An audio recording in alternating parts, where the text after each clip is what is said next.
নমস্কাৰ। আজি এটা অতি গুৰুত্বপূৰ্ণ বিষয়ৰ ওপৰত আমি আলোচনা কৰিবলৈ লৈছোঁ। আশা কৰিছোঁ সকলোৱে ভাল পাব আৰু শেষলৈকে যাতে ভিডিঅ'টো চাই যদি ভাল পায় অনুগ্ৰহ কৰি শ্বেয়াৰ কৰি দিব বুলি মই গভীৰ আশাবাদী।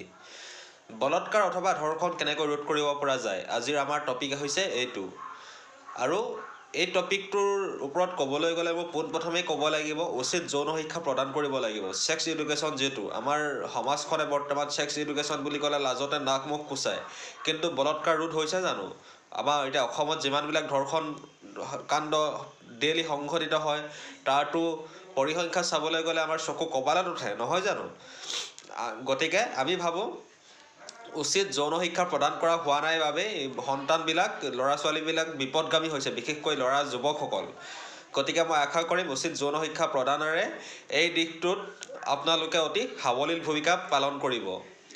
আৰু আমি পৰ্ণ আসক্তি দূৰীকৰণৰ ক্ষেত্ৰত গুৰুত্ব আৰোপ কৰিব লাগিব। এতিয়া বেছিভাগ যুৱক যুৱতীয়ে বৰ্তমান পৰ্ণ আসক্তিত জড়িত ভুক্তভোগী হৈছে। গতিকে পৰ্ণ এডিকশ্যনটো আমি দূৰীকৰণৰ ক্ষেত্ৰত বিশেষ ভূমিকা ল'ব লাগিব। মই ভাবোঁ সকলোৱে যদি ভূমিকা লয় তেন্তে নিশ্চিতভাৱে এখন সৰ্বাংগ সুন্দৰ সমাজ গঠন কৰিবলৈ আপোনালোক সক্ষম হ'ব, মই সেইটোৱে আশা কৰিছোঁ। তৃতীয়তে আমি গুৰুত্ব দিব লাগিব পৰিষ্কাৰ পৰিচ্ছন্নতাৰ ওপৰত। একেবাৰে মূৰৰ চুলিৰ পৰা ভৰি নখলৈকে প্ৰতিটো শৰীৰৰ প্ৰতিটো অংগ আমি যদি পৰিষ্কাৰ পৰিচ্ছন্নতাকৈ ৰাখোঁ তেন্তে মই ভাবোঁ এই বলৎকাৰ অথবা ধৰ্ষণ কাণ্ড ৰোধ কৰাৰ ক্ষেত্ৰত বহুত পৰিমাণে সহায়ক হ'ব। এতিয়া কিছুমানে মোক প্ৰশ্ন কৰিবলৈ আছে যে চাফ চিকুণ পৰিষ্কাৰ পৰিচ্ছন্ন হৈ থাকিলে বলৎকাৰ কেনেকৈ ৰোধ হ'ব? এইটোতো সম্পূৰ্ণৰূপে অমূলক কথা। কিন্তু মই ক'বলৈ গৈছোঁ কি যদি আপোনালোকে চাবচোন পৰিষ্কাৰ পৰিচ্ছন্ন হৈ থাকে, গা পা ধুই ধুনীয়াকৈ পোচাক পৰিচ্ছন্ন যদি পৰিধান কৰি থাকে সুন্দৰভাৱে, তেতিয়া মনটো অট'মেটিক পজিটিভ হৈ থাকে। আৰু এটা পজিটিভ মন যেতিয়া আপোনাৰ হৈ থাকিব তেতিয়া আপুনি বলৎকাৰৰ দৰে এটা ঘৃণনীয় কাম কৰিবলৈ 10 বাৰ ভাবিব লাগিব। গতিকে মই আশা কৰিম পৰিষ্কাৰ পৰিচ্ছন্ন হৈ থকাৰ ওপৰত আপোনালোকে বিশেষ গুৰুত্ব দিব লাগিব। আৰু মাক দেউতাকৰ ভূমিকা হ'ব লাগে মাক দেউতাক হিচাপে নহয়, বন্ধু হিচাপে বিশেষ ভূমিকা, বন্ধু বান্ধৱী হিচাপে বিশেষ ভূমিকা পালন কৰিব লাগে মাক দেউতাকে। মাক দেউতাকে বৰ্তমান হয় কি এটা ডিষ্টেঞ্চ মেইনটেইন কৰে ল'ৰা ছোৱালীৰ লগত, কিবা এটা ক'বলৈ, যাৰ ফলশ্ৰুতিত ল'ৰাজনে সন্তানে কিবা এটা ক'বলৈ মাক দেউতাকৰ আগত সংকোচবোধ কৰে, যিটো একেবাৰে উচিত নহয়। গতিকে মই আশা কৰিম সন্তানৰ লগত মাক দেউতাকে বন্ধুৰ দৰে ব্যৱহাৰ কৰিব লাগে, বন্ধুৰ দৰে কথা পাতিব লাগে। আৰু সন্তানেও মাক দেউতাকক নিসংকোচে কিবা যদি প্ৰব্লেম হৈছে এইটো শ্বেয়াৰ কৰিব লাগে। তেতিয়া হয় কি সৰু সৰু এটা প্ৰব্লেম হ'লেও যদি মাক দেউতাকৰ লগত ডিছকাছ কৰি বিষয়টো মীমাংসা কৰিবলৈ যায় তেতিয়া দেখিব যে এইবিলাক অপঘটনা সংঘটিত হোৱাৰ পৰা আমাৰ সমাজখন বহুত পৰিমাণে নিৰ্মূল হৈছে। আৰু আমি সন্তানসকল যুৱক যুৱতীসকল জ্ঞান পিপাসু হ'ব লাগিব। জ্ঞান পিপাসু মানে বুজি পাইছেনে? জ্ঞান অন্বেষণৰ প্ৰতি আগ্ৰহী হ'ব লাগিব। যিকোনো ক্ষেত্ৰৰ পৰা হ'ব পাৰে, চিংৰাটো খোৱা বাতৰি কাকতখনৰ পৰাও হ'ব পাৰে, চিংৰাটো আমি লৈ খোৱা বাতৰি কাকতখনৰ পৰাও যদি কিবা ইম্পৰ্টেণ্ট নিউজ এটা দেখোঁ আমি এইবিলাকো পঢ়িবলৈ আগ্ৰহী হ'ব লাগিব। যিকোনো ক্ষেত্ৰৰ পৰা হ'ব পাৰে, বাতৰি কাগজ হ'ব পাৰে, টিভি নিউজ হ'ব পাৰে, যি নহওক লাগিলে মুঠতে জ্ঞানৰ প্ৰতি আমি আগ্ৰহী হ'ব লাগে। বাতৰি কাকত আলোচনী হওক লাগিলে, যিয়ে নহওক লাগিলে মুঠতে আমি জ্ঞানৰ প্ৰতি আগ্ৰহী হ'ব লাগে, জ্ঞান অন্বেষণৰ প্ৰতি গভীৰভাৱে আগ্ৰহী হ'ব লাগে। তেতিয়াও এইবিলাক ঘটনা ৰোধ কৰাৰ ক্ষেত্ৰত বহুত বেছি পৰিমাণে সহায়ক হয়। আৰু আমি যুৱক যুৱতীসকল ক্ৰীড়াৰ প্ৰতি আগ্ৰহী হ'ব লাগে, আগ্ৰহী কৰিব লাগে যুৱক যুৱতীসকলক।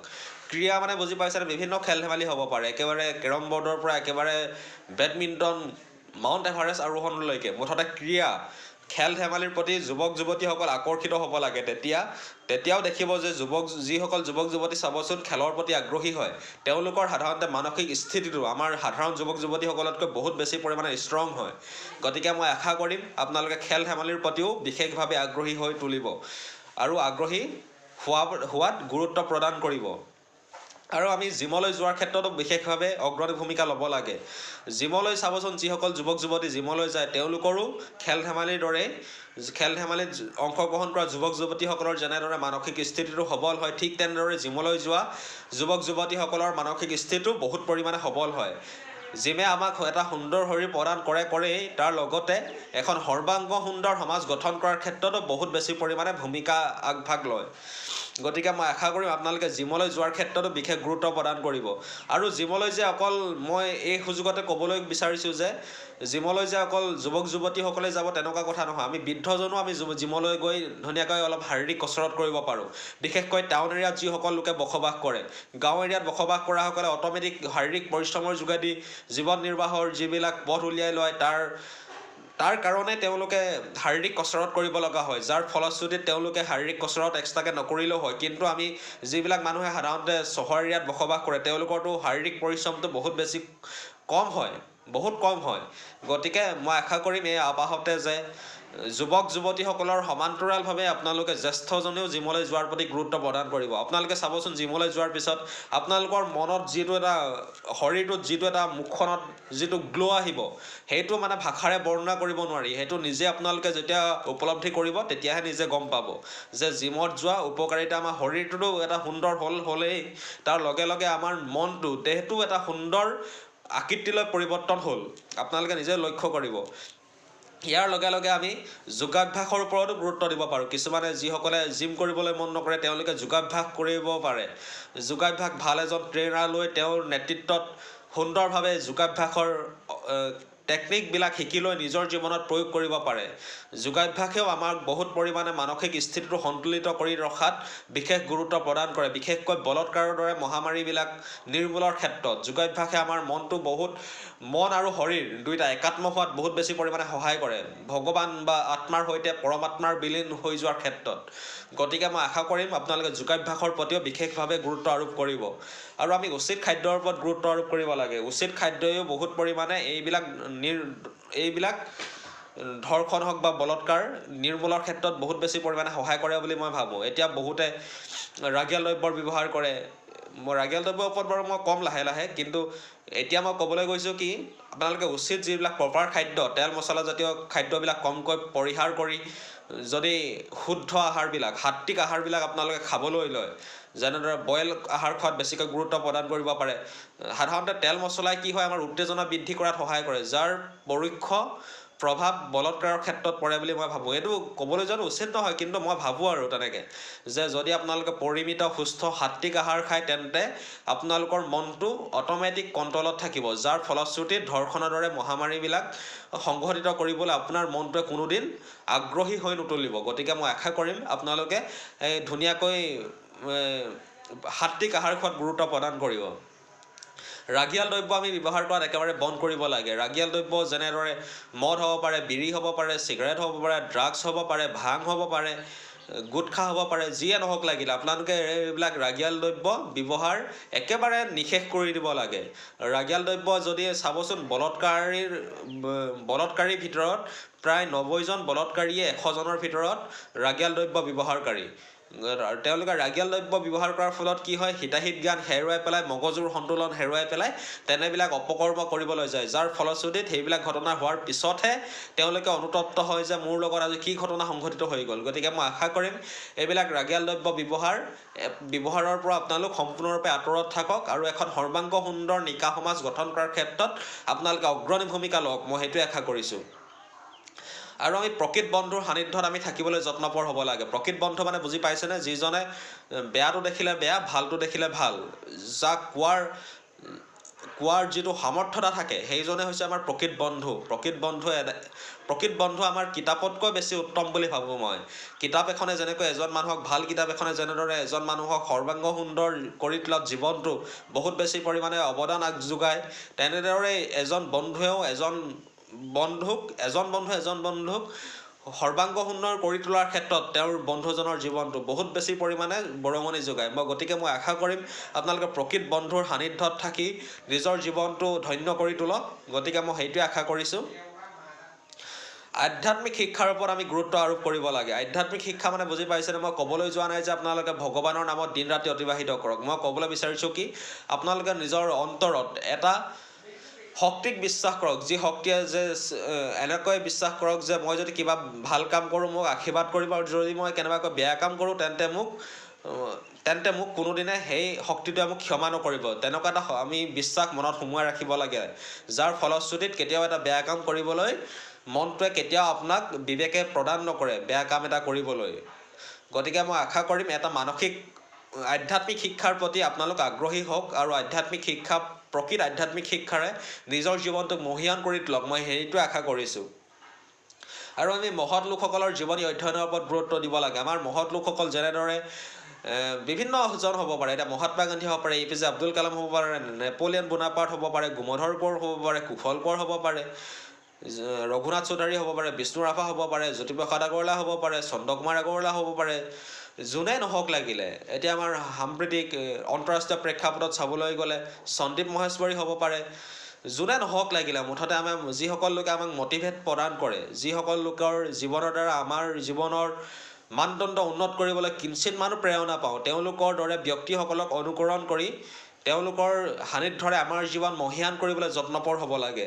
মহৎ লোকসকলৰ জীৱনী অধ্যয়ন কৰিলে চাবচোন আমাৰ মেণ্টেল যিটো ষ্ট্ৰেংথ বহুত বেছি পৰিমাণে শক্তিশালী হয়।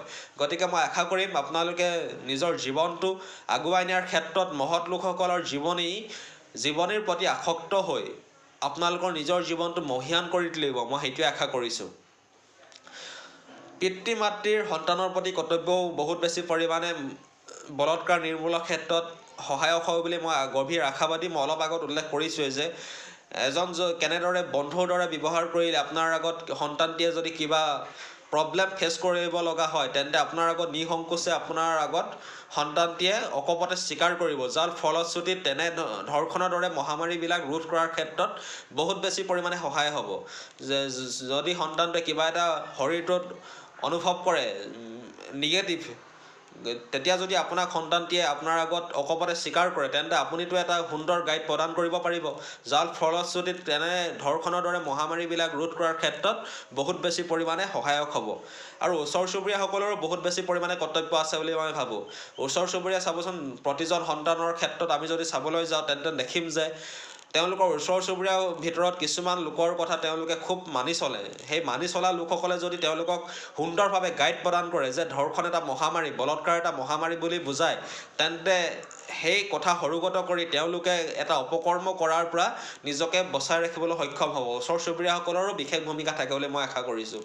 এতিয়া ৰাগীয়া দ্ৰব্য ব্যৱহাৰৰ ক্ষেত্ৰতে আপোনালোকে যদি লক্ষ্য কৰে তেন্তে দেখিব যে এতিয়া আগতে আমাৰ সমাজখনত কি আছিল, প্ৰতিজন জ্যেষ্ঠ ব্যক্তিয়ে এজন অভিভাৱকৰ দৰে ব্যৱহাৰ কৰিছিল। কিন্তু বৰ্তমান বিশ্বায়নৰ প্ৰেক্ষাপটত সাম্প্ৰতিক বিশ্বায়নৰ ধামখুমীয়াত হৈছে কি একক পৰিয়ালবিলাক বেছিকৈ সৃষ্টি হৈছে, যাৰ ফলশ্ৰুতিত তেওঁলোকৰ গাইড হিচাপে কোনো বিশেষ ব্যক্তি তেওঁলোকৰ জড়িত হোৱা নাই, যাৰ ফলশ্ৰুতিত তেওঁলোক নীতি বহিৰ্ভূতভাৱে বিভিন্ন অপকৰ্ম কৰোৱাত লিপ্ত হৈছে, যাৰ ফলশ্ৰুতিত এই মহামাৰীবিলাক ৰোধ কৰাৰ ক্ষেত্ৰত আমাৰ অসমীয়া সমাজখন বিশেষভাৱে আগবাঢ়ি যোৱা নাই। তাৰ প্ৰেক্ষাপটত আমি যদি কিছুমান ৰাজ্য তথা দেশ যদি আমি চালি জাৰি চাওঁ, তেন্তে দেখিম যে এতিয়া আমাৰ ডেনমাৰ্ক, আমাৰ ওচৰতে আছে ভূটান, এইবিলাক দেশৰ কথা যদি আমি অধ্যয়ন কৰি চাওঁ, তেন্তে দেখিম যে এইবিলাকত কিন্তু অভিভাৱকত্বৰ ভূমিকা বহুত বেছি আছে এজন যুৱক যুৱতীৰ ভৱিষ্যত মানদণ্ড সুৰক্ষিত কৰাৰ ক্ষেত্ৰত। গতিকে মই আশা কৰিম আপোনালোকে ওচৰ চুবুৰীয়াসকলৰ বিশেষ বৰঙণি ভূমিকা লওক সন্তান এজন প্ৰকৃত মানুহ কৰি তোলাত। গতিকে মই আশা কৰিম এইবিলাক কথাৰ ওপৰতো আপোনালোকে গুৰুত্ব প্ৰদান কৰিব। আগতে হৈছিল কি এটা চিগাৰেট এটা জ্বলাবলৈ যাওঁতে 10 বাৰ ভাবি চাইছিলোঁ ওচৰৰ দোকানখনত, কাৰণ মোৰ মা দেউতাই নেদেখিলে কি হ'ল, ওচৰ চুবুৰীয়া কোনোবাই যদি মোক দেখে, মোৰ যদি খুৰাই দেখে, মোৰ যদি বৰ্তাই দেখে, বহুতটো বেয়া কথা হ'ব। গতিকে মই এইবিলাক পান সাধাৰণতে নকৰোঁ, তেনেদৰে সংকোচ কৰিছিল। কিন্তু বৰ্তমান হৈছে কি একক পৰিয়াল, মোৰ সন্তানক তই বাধা দিবলৈ তই কোন। যেতিয়াৰ পৰা এইবিলাক ধৰণৰ প্ৰচলন হৈছে তেতিয়াৰ পৰা যুৱ প্ৰজন্ম বিপদগামী হোৱাত বহুত বেছি পৰিমাণে বৰঙণি যোগাইছে বুলি মই ভাবোঁ এই একক পৰিয়ালবিলাকে। গতিকে আমি যৌথ পৰিয়াল গঠনৰ ওপৰত বিশেষ গুৰুত্ব আৰোপ কৰিব লাগে। যৌথ পৰিয়াল গঠন নকৰিলেও ওচৰ চুবুৰীয়াসকল যাতে অভিভাৱকৰ দৰে একাত্ম হৈ থাকে আমাৰ সৈতে, আমি সেইবিলাক ক্ষেত্ৰতো বিশেষ গুৰুত্ব আৰোপ কৰিব লাগে। আৰু শিক্ষকৰো বহুত বেছি কৰ্তব্য আছে বুলি মই ভাবোঁ এখন সমাজ নিকা কৰাৰ ক্ষেত্ৰত, ধৰ্ষণ বলৎকাৰৰ দৰে অপকৰ্ম ৰোধ কৰাৰ ক্ষেত্ৰত। কাৰণ শিক্ষকজনৰ কথা চাবচোন, সন্তান যুৱক যুৱতীসকলে বহুত বেছি পৰিমাণে মানি চলে। মই ভাবোঁ পিতৃ মাতৃতকৈও কিছুমান ক্ষেত্ৰত যুৱক যুৱতীসকলে শিক্ষকৰ কথা মানি চলে। যদি শিক্ষকে ক্লাছৰুমৰ বাহিৰেও কিছুমান কথা জীৱন দৰ্শনৰ প্ৰতি নীতি শিক্ষা প্ৰদান কৰে, তেন্তে বহুত ক্ষেত্ৰত উপকৃত হ'ব বুলি মই ভাবোঁ সন্তান যুৱক যুৱতীসকলক শিক্ষকসকলে। গতিকে এইটো এইটো মানসিকতা প্ৰদান কৰা উচিত বুলি মই ভাবোঁ যে যদি মই কিবা এটা বেয়া কাম কৰোঁ মোক কোনো নেদেখিলেও এজন ভগৱানে দেখি থাকিব। যদি এইবিলাক শিক্ষা আমি আধ্যাত্মিক হওক, মানসিক হওক, শাৰীৰিক হওক, প্ৰতিটো শিক্ষা যদি আমি প্ৰদান কৰিব পাৰোঁ, উচিত ছেক্স এডুকেশ্যন যদি আমি প্ৰদান কৰিব পাৰোঁ শিক্ষকসকলে, তেন্তে মই ভাবোঁ যে ধৰ্ষণৰ দৰে মহামাৰীবিলাক ৰোধ কৰাৰ ক্ষেত্ৰত বহুত বেছি পৰিমাণে সহায়ক হ'ব। আৰু আমি নিজে নিজক ভাল পাবলৈ শিকিব লাগে। প্ৰকৃত প্ৰেম আমাৰ নিজৰ লগতহে হ'ব পাৰে, তাৰ বাহিৰে কাৰো লগত কেতিয়াও হোৱাটো সম্ভৱ নহয়। গতিকে আমি নিজক নিজে ভাল পাবলৈ শিকিব লাগে। নিজক নিজে ভাল পোৱাজনে কেতিয়াও ধৰ্ষণ বা বলৎকাৰৰ দৰে অপকৰ্ম কৰিব নোৱাৰে। মই 100% নিশ্চিতভাৱে ক'ব পাৰোঁ, নিজক আমি ভাল পাবলৈ শিকিবই লাগিব। এতিয়া আমি বহুতে কৈ দিওঁ ছোৱালী এগৰাকীক, মই তোমাক নিজতকৈও বেছি ভাল পাওঁ। সি নিজকে ছোৱালীজনীতকৈ কম ভাল পায়, সি আকৌ বেলেগক কেনেকৈ বেছিকৈ ভাল পাব? সেইটো কিবা যুক্তিৰ কথা আছে নেকি কওকচোন বাৰু? প্ৰথম আমি নিজক ভাল পাবলৈ শিকিব লাগিব। নিজক ভাল পোৱাজনেহে আনক ভাল পাব পাৰে। নিজক ভাল পোৱাজনে কেতিয়াও ৰাগিয়াল দ্ৰব্য ব্যৱহাৰ কৰি নিজৰ জীৱনটো ধ্বংস কৰিব নোৱাৰে।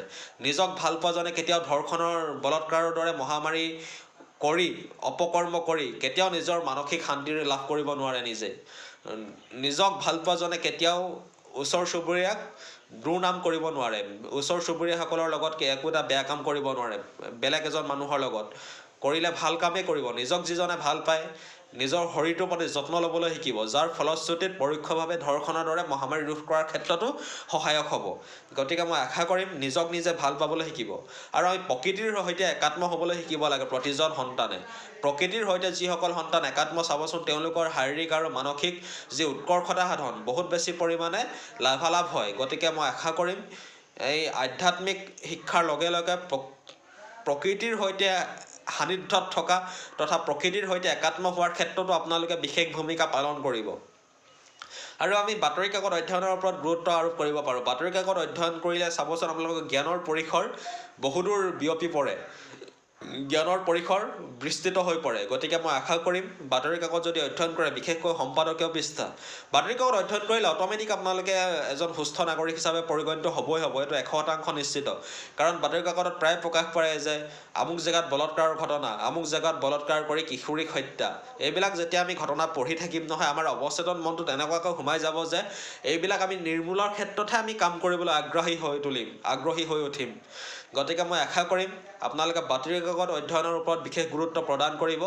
এজন বাতৰি কাকত যিসকল লোকে অধ্যয়ন কৰে চাব, তেওঁলোকৰ মনৰ দিগন্ত বহুত বেছি প্ৰসাৰিত হৈ উঠে, যাৰ ফলশ্ৰুতিত কেতিয়াও এটা অপকৰ্ম কৰিবলৈ তেওঁলোকৰ মনটোৱে তেওঁলোকক সন্মতি প্ৰদান নকৰিব। গতিকে মই আশা কৰিম বাতৰি কাকত অধ্যয়নৰ ওপৰতো আপোনালোকে বিশেষ ভূমিকা গ্ৰহণ কৰিব। বিশেষকৈ সম্পাদকীয় পৃষ্ঠাটো যদি ডে বাই ডে পঢ়ি থাকে, তেন্তে এটা সময়ত এনেকুৱাকৈ আপোনালোকৰ মানসিক স্থিতিটো সবল হৈ উঠিব যে তাক ভাষাৰে বৰ্ণনা কৰাটো মোৰ যুগুত নহ'ব। মই ভাষাৰে বৰ্ণনা কৰিব নোৱাৰিম, ইমানেই এটা আপোনালোক মানসিকভাৱে সবল হৈ উঠিব। গতিকে মই আশা কৰিম ধৰ্ষণৰ দৰে মহামাৰী ৰোধৰ ক্ষেত্ৰত বাতৰি কাকতৰ ভূমিকা বহুত বেছি আছে বুলি মই দৃঢ়তাৰে আপোনালোকৰ আগত অকপতে স্বীকাৰ কৰিবলৈ মই বাধ্য। গতিকে মই আশা কৰিম বাতৰি কাকত অধ্যয়নৰ ওপৰত আপোনালোকে বিশেষ গুৰুত্ব প্ৰদান কৰিব। আৰু মোবাইলৰ ব্যৱহাৰৰ ক্ষেত্ৰত আমি বিশেষ গুৰুত্ব আৰোপ কৰিব হ'ল। বৰ্তমান প্ৰেক্ষাপটত মোবাইলটো এতিয়া আমাক ভালৰ বাবে যিমান হৈছে, কালৰ বাবে তাতকৈ দুগুণ বেছি পৰিমাণে আমাক বৰ্তমান উদগনি যোগাইছে। ভাল যদি এটা হৈছে, বেয়া 99টা হৈছে মোবাইলটোৰ যোগেদিয়ে। গতিকে মোবাইলটো ব্যৱহাৰৰ ক্ষেত্ৰত আমি অতি কঠোৰ সিদ্ধান্ত ল'ব লাগে যে আমি মোবাইলটো ব্যৱহাৰ কৰিলে ভালৰ কাৰণেহে ব্যৱহাৰ কৰিম, কালৰ কাৰণে, সময় লোকচানৰ কাৰণে কেতিয়াও ব্যৱহাৰ নকৰিম। কাৰণ আমি জানো যে সময় হৈছে পাখি লগা কাৰৰ দৰে। আজি মই এজন 25 বছৰীয়া যুৱক। আজি যদি মোৰ এই অমূল্য সময়বিলাক মই মোবাইলত এটা বেয়া কাম কৰি ব্যৱহাৰ কৰাৰ প্ৰতি আগ্ৰহী হৈ উঠোঁ, তেন্তে মোৰ সময়বিলাকতো এদিনটো মই যেতিয়া 26 বছৰীয়া হ'ম, 25 বছৰীয়া দিনবিলাকতো মই কেতিয়াও জীৱনত ঘূৰাই আনিব নোৱাৰোঁ। গতিকে মই আশা কৰিম আপোনালোকে জীৱনৰ সিদ্ধান্তবিলাক লওঁতে মোবাইলৰ ব্যৱহাৰ কৰাৰ ক্ষেত্ৰত বিভিন্ন বেয়া মনটোৱে কেতিয়াবা নেতিবাচক চিন্তা কৰি নেতিবাচক বস্তু এটা চাবলৈ মন কৰিলেও যে আপোনালোকৰ আধ্যাত্মিক শিক্ষাই আপোনাক যে চালেও ভাল বস্তু এটা চাবলৈহে যাতে সন্মতি প্ৰদান কৰে। গতিকে মই সেইটোৰ ওপৰত বিশেষ গুৰুত্ব আৰোপ কৰিছোঁ। গতিকে মই আশা কৰিম আপোনালোকে মোবাইলটো চালেও সৎ পথত ব্যৱহাৰ কৰক, সৎ কামত মোবাইলটো ব্যৱহাৰ কৰক, তাত মোৰ ক'বলগীয়া একো নাই। কিন্তু নিগেটিভ কামত, যেনেকৈ মই অলপ আগত ক'লোঁ পৰ্ন এডিকশ্যন, মোবাইলৰ অতিমাত্ৰা ব্যৱহাৰ, অতিমাত্ৰা গেমৰ ব্যৱহাৰ, এইবিলাক ৰোধ কৰাৰ ক্ষেত্ৰত আপোনালোকে বিশেষ উৎসাহ যোগাওক। আপোনালোকে নিজেও উৎসাহী হওক, আনক শিকাবলৈ উৎসাহী হওক যে মোবাইল এডিকশ্যনটো কেতিয়াও ভাল নহয়। মোবাইল এডিকশ্যনে আমাক উপকাৰ কৰিব নোৱাৰে, বৰঞ্চ অপকাৰহে কৰিব পাৰে। মোবাইলৰ বহুতো সৎ ব্যৱহাৰ কৰাৰো আমাৰো নজিৰ আছে, গতিকে আমি এই সৎ ব্যৱহাৰ কৰিবলৈ মোবাইলৰ ওপৰত বিশেষ গুৰুত্ব আৰোপ কৰিব লাগিব। আৰু আমি ছ'চিয়েল মিডিয়া ব্যৱহাৰৰ ক্ষেত্ৰত সজাগ হ'বৰ হ'ল। এতিয়া ছ'চিয়েল মিডিয়াতটো বৰ্তমান কি হৈছে আমিতো সকলোৱে দেখিয়ে আহিছোঁ, গতিকে মই তাক পুনৰাই দোহৰাৰ মোৰ ইচ্ছুক নহয় দোহাৰিবলৈ। গতিকে মই মোবাইলত ছ'চিয়েল মিডিয়া ব্যৱহাৰৰ ক্ষেত্ৰতো আপোনালোক মোবাইলতে হওক লেপটপতে হওক ছ'চিয়েল মিডিয়া ব্যৱহাৰৰ ক্ষেত্ৰত অতি গুৰুত্বপূৰ্ণ পদক্ষেপ ল'বলৈ মই আপোনালোকক সকলোকে আহ্বান জনাইছোঁ যে ছ'চিয়েল মিডিয়াটো ব্যৱহাৰ কৰি ভাল দিশত ব্যৱহাৰ কৰিলে যে আমাৰ উপকাৰ হয়, আমি সেই দিশটোৰ ওপৰতহে গুৰুত্ব আৰোপ কৰিব লাগে। ছ'চিয়েল মিডিয়াৰ পৰা যদি আমি বেয়া দিশটো আমি আহৰণ কৰিবলৈ আমি চেষ্টা কৰোঁ, তেতিয়া আমি বেয়া দিশটোৱে আহৰণ কৰিবলৈ সক্ষম হ'ম। যদি ছ'চিয়েল মিডিয়াৰ পৰা আমি ভাল দিশ এটা আহৰণ কৰিবলৈ আমি যত্নপৰ হওঁ, তেন্তে ছ'চিয়েল মিডিয়াই আমাক বহুত শিক্ষা প্ৰদান কৰিব। গতিকে মই আশা কৰিম ছ'চিয়েল মিডিয়াৰ পৰা ভাল দিশবিলাক আপোনালোকে নিজৰ আয়ত্তলৈ আনিবলৈ চেষ্টা কৰক, আৰু বেয়া দিশবিলাক ছ'চিয়েল মিডিয়াৰ বেয়া দিশবিলাক আপোনালোকে আঁতৰাই দিয়ক। গতিকে মই সেইটোৱে আশা কৰিছোঁ, মোৰ কথাৰ যাতে সাৰমৰ্মটো আপোনালোকে বুজি পায়, মই সেইটোৱে আশা কৰিছোঁ। মইতো এজন সৰু যুৱক, এতিয়া বৰ্তমান মোৰ 25 বছৰ হৈছেহে। সৰু মানুহ হৈ ডাঙৰ কথা ক'বলৈ যত্ন কৰিছোঁ, গতিকে মই তাৰ বাবে আপোনালোকৰ ওচৰত মই ক্ষমা প্ৰাৰ্থী। গতিকে মই আশা কৰিম সৰু মানুহ হৈ ডাঙৰ কথা ক'বলৈ যত্ন কৰিছোঁ যদিও এই সৰু মানুহৰ কথাবিলাকেও যাতে ডাঙৰ মানুহজনক, আপোনালোকতো ডাঙৰ মানুহক যাতে উপকাৰ কৰিবলৈ সক্ষম হয়, মই সেইটোৱে আশা কৰিছোঁ। সামান্য হ'লেও যাতে উপকৃত কৰিবলৈ সক্ষম হওঁ, মই সেইটোৱে গভীৰভাৱে আশা কৰিছোঁ। গতিকে মই আশা কৰিম মোৰ কথাবিলাক আপোনালোকে নিজৰ জীৱনত প্ৰয়োগ কৰি, নিজৰ মনটোত অনুধাৱন কৰি, নিজৰ শৰীৰটোত যাতে উপলব্ধি কৰি এখন সৰ্বাংগ সুন্দৰ সমাজৰ পৰিকাঠামো গঠন কৰিবলৈ যাতে আপোনালোক যত্নপৰ হয়, কঠোৰভাৱে যাতে আপোনালোকে জীৱন অন্বেষণৰ প্ৰতি জীৱনমুখী হৈ উঠে, মই সেইটোৱে আশা কৰিছোঁ। মই সৰু মানুহ হৈ ডাঙৰ কথা কৈছোঁ, তাৰ বাবে পুনৰবাৰ ক্ষমা বিচাৰিছোঁ। আপোনালোকে যাতে নিজৰ জীৱনটো সৰ্বাংগ সুন্দৰ কৰি তুলিবলৈ সক্ষম হয়, মই সেইটোৱে আশা কৰিছোঁ। সকলো কুশলে থাকক। আজিলৈ বহুত দীঘল নকৰোঁ। Thank U.